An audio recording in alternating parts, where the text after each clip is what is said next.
করেন। আমার সাথেও মামুন অন্যায় করেছে, আমার সাথে মামুন 7 মাস রিলেশন করেছে এবং ফোন কলে মামুন আমাকে বিয়ে করেছে, তার সাক্ষী হচ্ছে তার মা।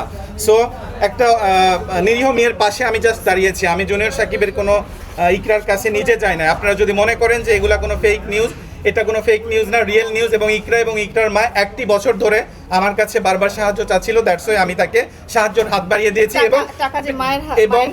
এবং হ্যাঁ, মামুনের মায়ের বিকাশে 1.5 লক্ষ টাকা উমরা করার নামে মামুন অ্যাকাউন্টে হচ্ছে মামুনের মায়ের অ্যাকাউন্টে বিকাশে ইকরার মার কাছ থেকে 1.5 লক্ষ টাকা হাতিয়ে নিয়েছে।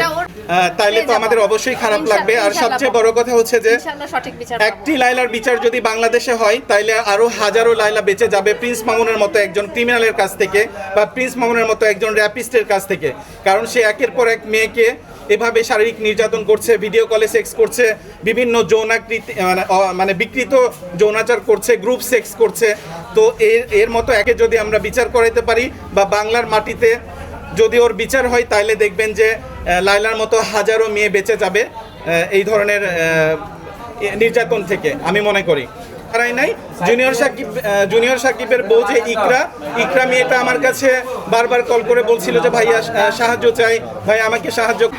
বিবাহিত থাকা অবস্থায় মোহনার সাথে যখন সে ম্যারিড অবস্থায়, এবং ইকরার মায়ের দেওয়া একটা পাঞ্জাবি পরে সে মোহনার সঙ্গে যখন ডেটিং এ যায়, তখন ইকরার মা এটার ঘোর প্রতিবাদ জানায় যে আমার দেওয়া পাঞ্জাবি পরে তুমি মোহনার সাথে কেন গিয়েছো। তখন তাকে ম্যানিপুলেশন করে, কারণ ইকরার বয়স খুব কম, ইকরার 16 বছরের একটা মেয়ে। ওকে তখন বলে যে মোহনা জাস্ট আমার টাইম পাসের জন্য আসছে, আমার রিয়েল বউ হচ্ছে তুমি, এভাবে বলে সে টাকা হাতিয়ে নিয়ে ওমরা করতে গেছে। ওর মতো প্রতারক এবং ওর মতো ভণ্ড বা ওর মতো একজন রেপিস্টের হজ কখনো কবুল হতে পারে না। জনগণ হয়তো বলে যে কেন হবে না।